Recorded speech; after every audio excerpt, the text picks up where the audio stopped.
Night settles over Lincolnshire.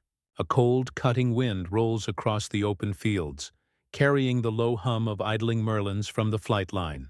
Inside a low-lit wooden hut at RAF Kelstern, the men of 625 Squadron gather.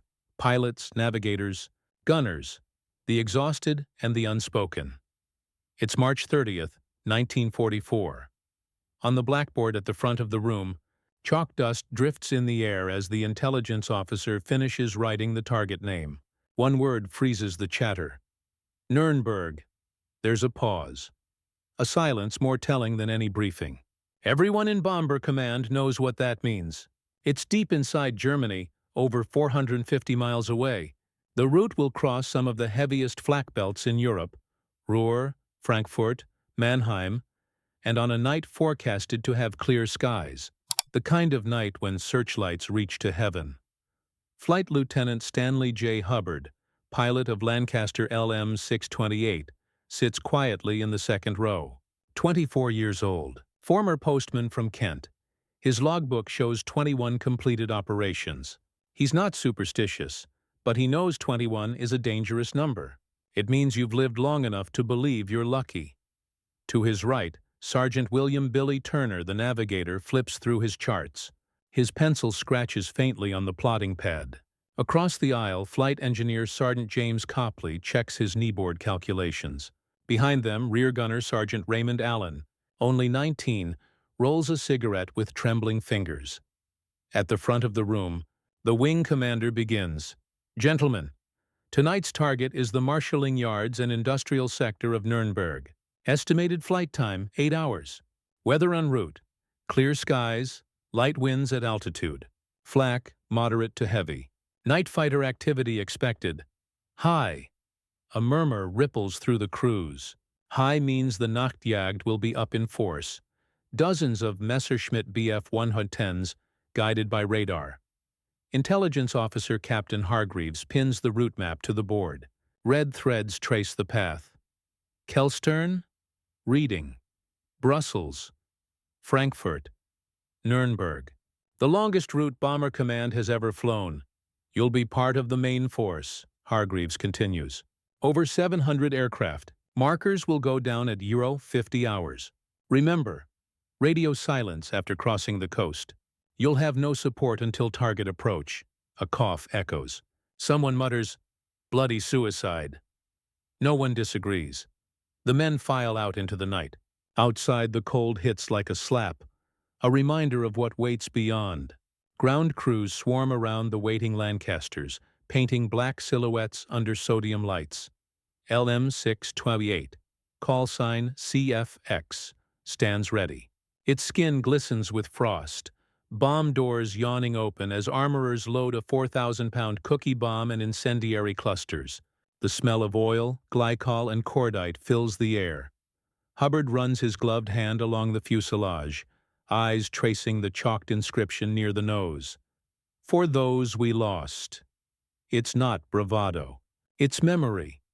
At 21:30 hours, engines ignite. 4 Rolls-Royce Merlins roaring into the darkness. Floodlights flash twice, the signal to taxi. The crew exchanges last glances through their perspex canopies.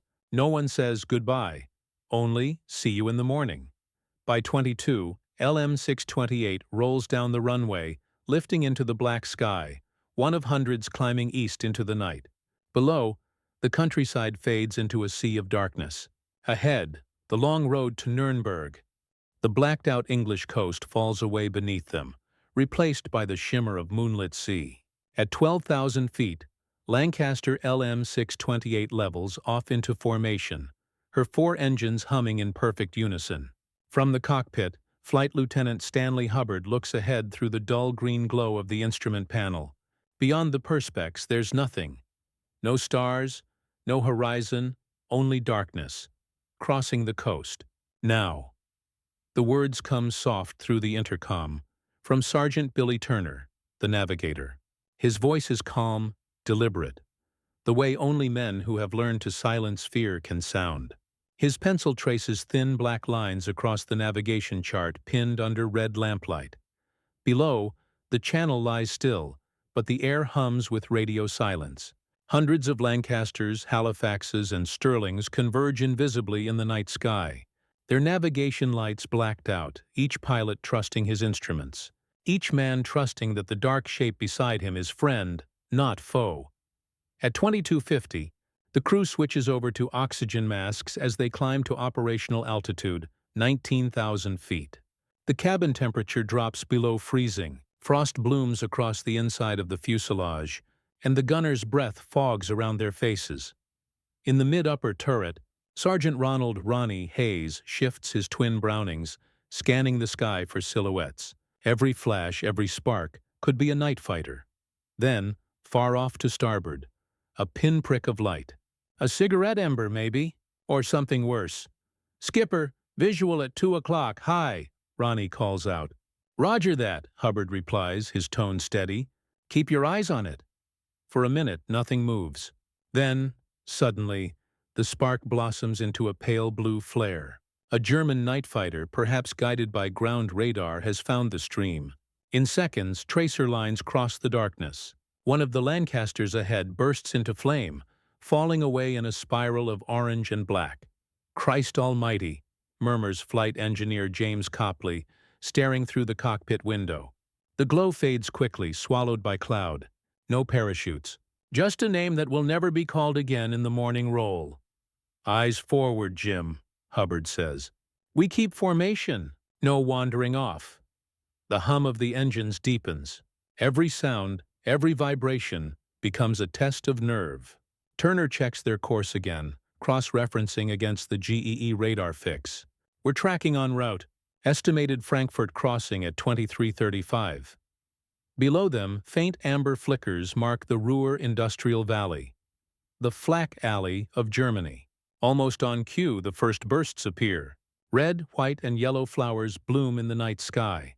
Anti-aircraft shells exploding at altitude. The plane shudders as the turbulence from the barrage hits. Flak ahead.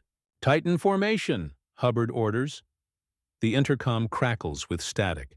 The wireless operator, Sergeant Albert Green, listens intently to coded transmissions. The signal strength grows weaker with every mile. The English base is now far behind. They pass Cologne, where the wreckage of earlier raids still smolders in the moonlight. Then the flak intensifies again. Walls of fire reaching skyward. LM628 weaves through them, her bomb load heavy and silent beneath the fuselage. Navigator to skipper, approaching Frankfurt beacons. 30 minutes to target run. Copy that. Everyone stay sharp. Inside the rear turret, Ray Allen, the youngest of them all, grips the handles of his Brownings. The boy had never been to London, never seen the sea until he joined up. Now he watches Germany burn from a glass bubble. The world feels endless and fragile at once. As the minutes drag on, the intercom remains mostly silent. Only the steady rhythm of engine checks and navigation updates. Outside, the temperature at altitude falls to -40 degrees Celsius. Turner's pen has to be warmed between his fingers before it will write again. Then, faintly, a sound that chills every man aboard. The rising moan of German searchlight sirens in the distance. "Here we go," Hubbard mutters. The sky ahead lights up with hundreds of white beams, stabbing upward, sweeping back and forth in patterns. It looks almost beautiful, until one catches the reflection of a bomber's fuselage. Within seconds, 10 more converge. A cone of light tightens, locking a Lancaster in its grasp.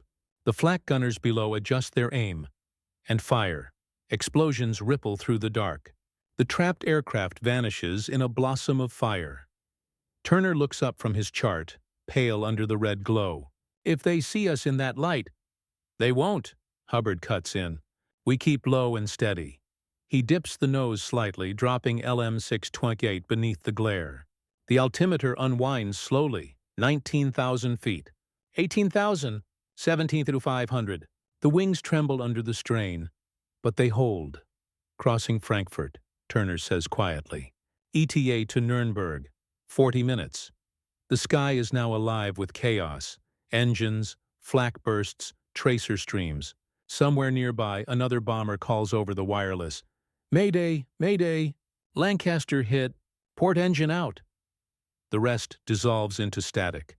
Ray Allen, in the rear turret, whispers under his breath, "They're all going down tonight." No one answers. No one has to, for now, LM628 is still flying. Through the smoke, the heat, the frost, a single black silhouette among hundreds, pushing east toward a city that waits under a full moon, unaware that by dawn, its name will be burned into history. By 6 p.m., the crew of Lancaster LM628 stood under the darkening Lincolnshire sky at RAF Kelstern. Their bomber squatted on the dispersal pad, silver-gray under the last glow of sunset, its 4 Merlin engines silent and cold. The aircrew were already aware. This wasn't going to be an ordinary operation. There were rumors circulating through the mess. Something massive was coming. When the briefing room doors finally opened, a wave of tense silence settled over the men. Inside, a red line on the map stretched from Kelstern across occupied Europe, deep into Germany, to a single word that froze every heart in the room: Nürnberg. The operations officer cleared his throat. "Gentlemen, tonight we strike at the heart of the Reich." It was to be one of Bomber Command's largest raids. Nearly 800 bombers would participate. The goal: cripple the Nazi industrial base in southern Germany. The risk unprecedented. The crews had already noticed the bright, cold moon hanging in the sky. Perfect visibility for enemy night fighters. Flying Officer Kenneth Pritchard, the pilot, exchanged glances with his flight engineer, Sergeant Dennis Hodgson, who muttered, "A moon like that, Jerry will see us coming from France." At 21:45, they began startup procedures. The ground crew worked silently, tightening panels, checking oil lines, securing bomb doors. Sergeant Raymond "Ray" Sayers, the rear gunner, climbed into his turret and closed the perspex dome. "Feels colder tonight," he said over the intercom.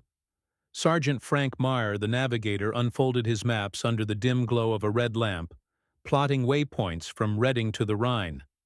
Course set. Estimated time to target: 2 hours, 45 minutes. At 22:05, LM628's engines roared to life. The Merlin's deep, rhythmic thunder vibrated through the tarmac. One by one, Lancasters rolled down the runway, their navigation lights blinking in the dark like fireflies over the English countryside. Pritchard eased the throttles forward. Full power! The aircraft gathered speed, 60, 80, 100 mph, then lifted, heavy with 14,000 pounds of bombs. The Lincolnshire fields fell away beneath them. As they climbed through 10,000 feet, the crew settled into their stations. Sergeant John Murray, the wireless operator, checked the radar frequencies and coded signals. "Group control reports heavy flak concentrations near Frankfurt," he announced. The radio crackled with fragments of chatter, voices from dozens of other crews heading eastward. The night sky was alive with the hum of hundreds of engines, a great mechanical swarm crawling across the heavens. But soon, above Belgium, the first warning signs appeared.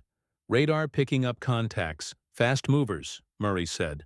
"Liechtenstein radar returns?" asked Pritchard. "Could be. Likely Ju-88s."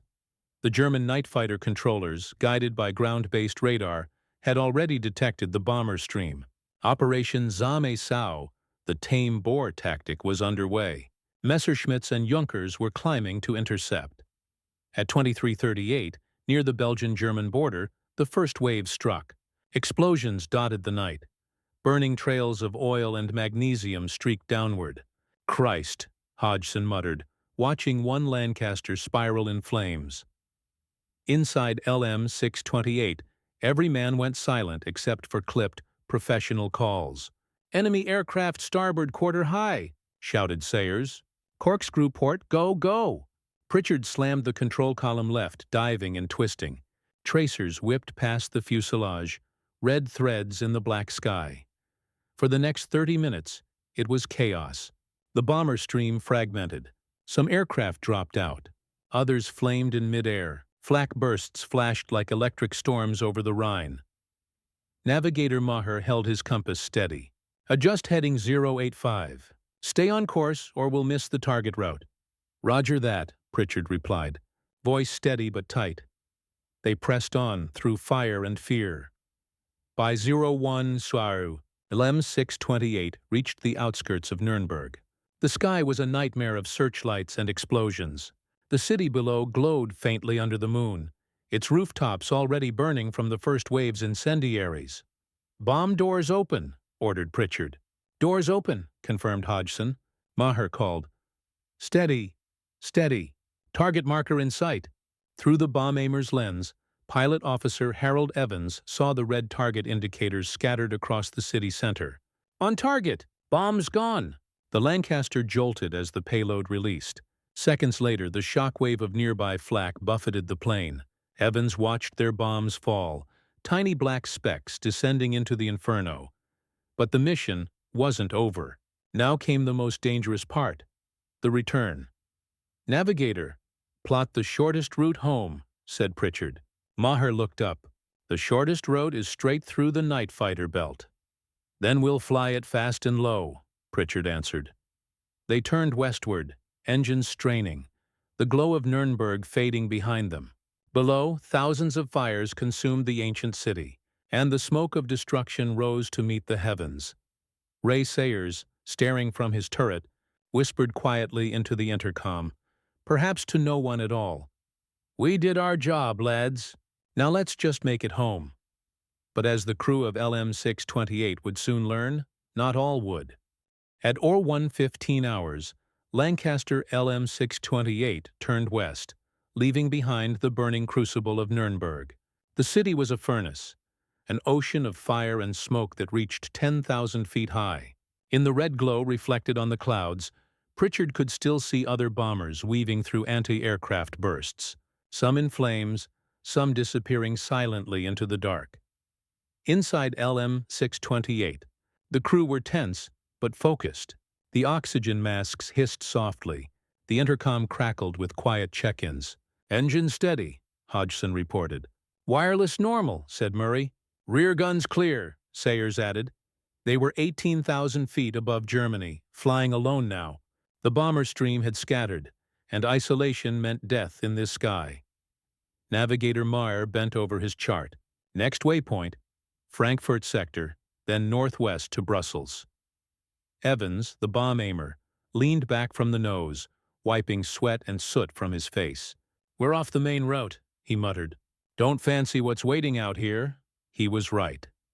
At or 1:42, Murray's radar picked up movement, fast, small returns coming from the rear. "Contacts closing, bearing 180, range 5 miles. Rear gunner, keep sharp," Pritchard ordered. Ray Sayers adjusted his turret, scanning the night.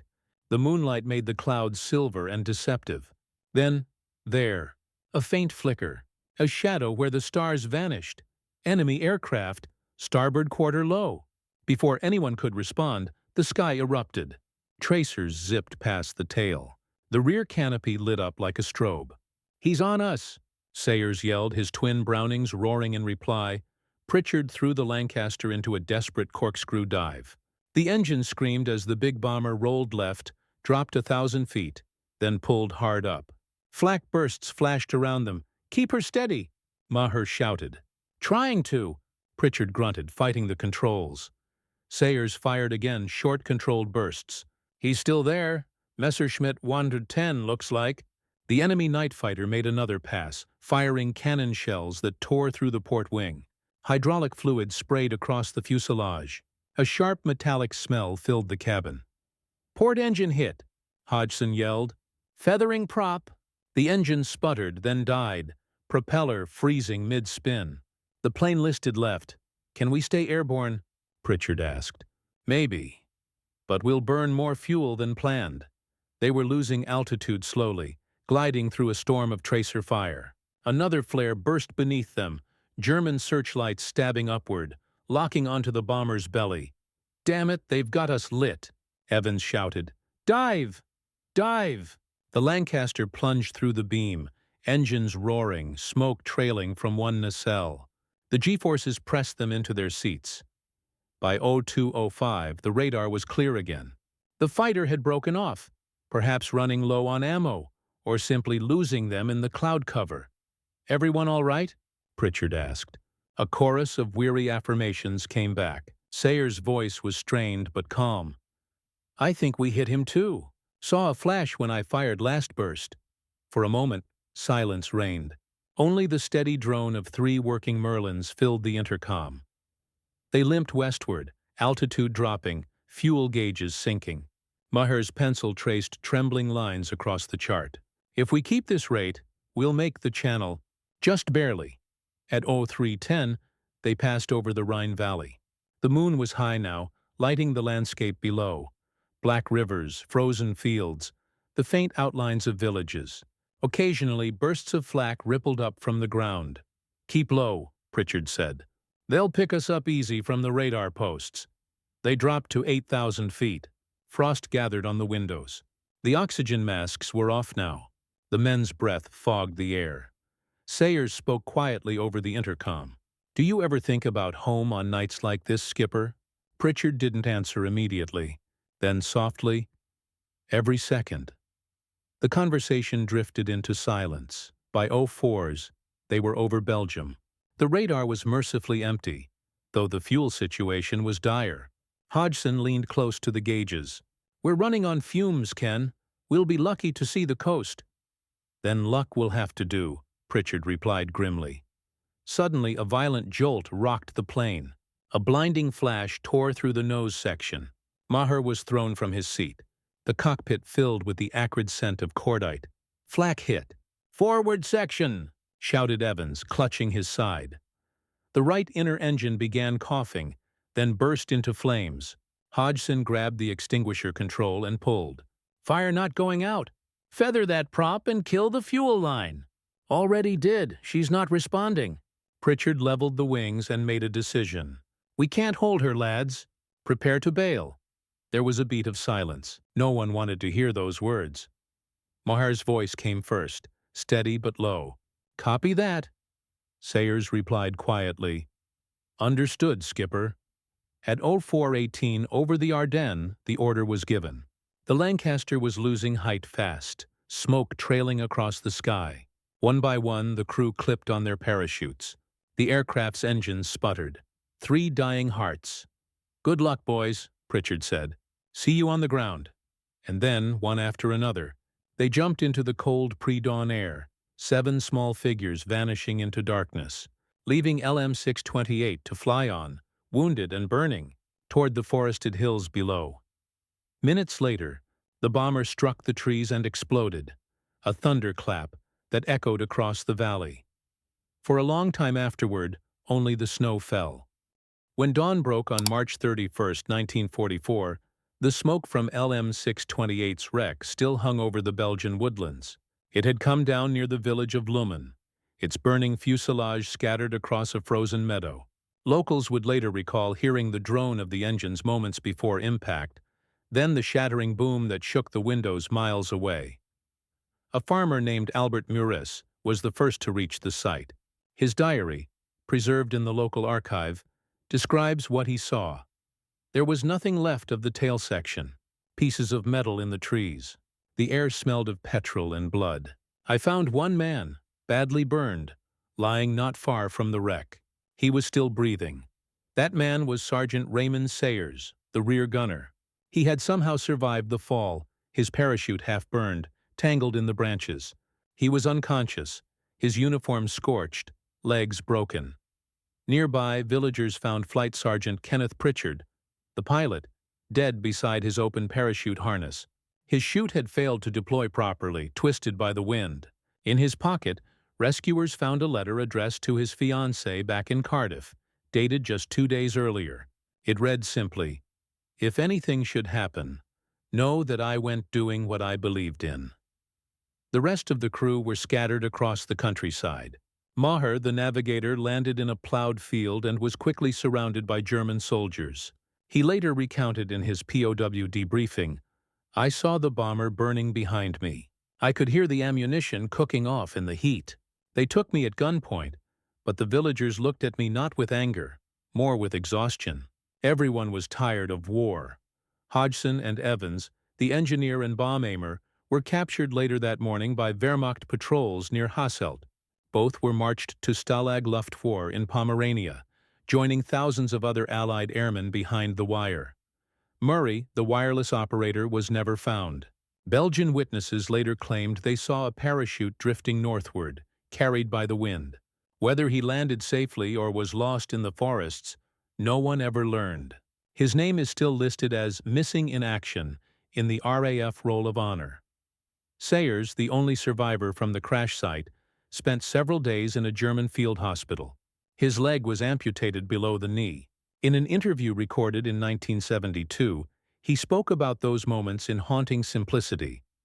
"I remember the cold more than the pain. I could see the wreck from the window. The Germans didn't mistreat me, they looked at me like a ghost. Maybe they knew I'd seen the same hell from the other side." Back in England, LM628 was simply listed as failed to return. Families waited weeks for confirmation. The telegrams arrived in April, each one brief, final. "Regret to inform you. The crew of Lancaster LM628, 625 Squadron, had joined the long roll of names who never came home from the skies over Europe. But their story didn't end there. In the decades that followed, Belgian locals tended the crash site quietly. Children placed poppies each year beside the rusted remains of the undercarriage, still half buried in the earth. In 1994, 50 years after the raid, a memorial stone was unveiled near the village of Lummen. Carved into it were 7 names. Among the crowd stood an elderly man with a cane and a slight limp. Raymond Sayers, the gunner who had fallen from the sky and lived to remember. He laid a single white rose on the stone, looked up at the horizon, and whispered to a reporter beside him, "We weren't heroes. We were just boys trying to find our way home."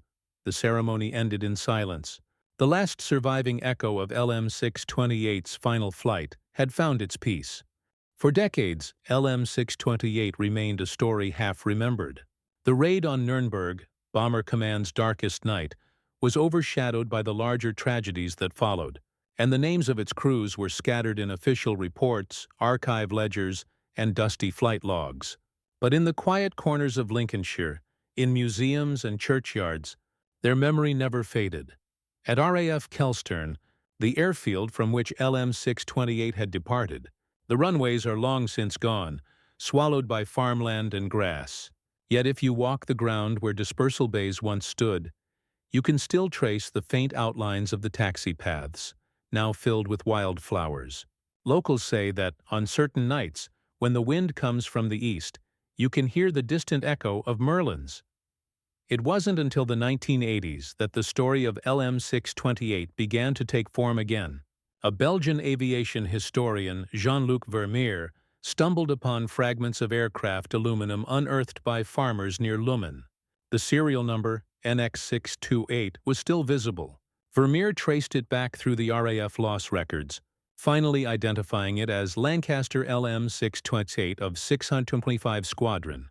Through his research, he pieced together the crew's final hours, matching witness reports, Luftwaffe night fighter claims, and Bomber Command files from Q. He corresponded with veterans, among them Raymond Sayers, the last surviving crewman. Their letters, later published in the Aviation Heritage Review, 1992, formed one of the most moving exchanges between former enemies and the people who had lived beneath their flight paths. "I remember you," wrote one elderly Belgian villager to Sayers. "We found your parachute in the trees. We thought you were dead. I was a boy of 10 then. You were the first Englishman I ever saw." In 1994, 50 years to the day after the crash, the Lummen Memorial was unveiled. Veterans from Britain and Belgium gathered side by side. Among them were the children of Hubbard, Pritchard, and Evans, faces filled with quiet pride and grief. The memorial stone, shaped like a Lancaster's wing, bears 7 names: F. L. T. Stanley, J. Hubbard, F. Sgt. Kenneth Pritchard Freres, William Maher, Sir James Copley, Sergeant Raymond Sayers, Sergeant Arthur Hodgson, Sergeant Alan Murray. The mayor of Lummen spoke softly that day. "They came through our night skies, not as enemies, but as young men bound by duty. They died far from home, but they rest here in our soil as part of our story." After the ceremony, Raymond Sayers stood by the memorial for a long time, his cap in his hand. He looked at the names of his crew, his friends, and whispered the same words he'd spoken every year since 1944. We got as far as we could. When he passed away in 1997, his ashes were scattered near the same woods where LM628 fell. A local priest read from Psalm 91, "He shall cover thee with his feathers, and under his wings shalt thou trust." Today, pieces of LM628 rest in museums in both the UK and Belgium. A fragment of its starboard engine cowling lies in the RAF Museum in Hendon, marked simply with the inscription 625 Squadron, Kelstern, Nürnberg Raid, and every March, aviation enthusiasts and historians visit the site in Lummen. They bring poppies, small flags, sometimes just a moment of silence. There's no glory in the story of LM628, only courage, loss, and remembrance. But in those quiet fields where the night once burned with flame, the echoes of their sacrifice endure, because as long as someone remembers their names, the Lancaster crew who never came home still fly.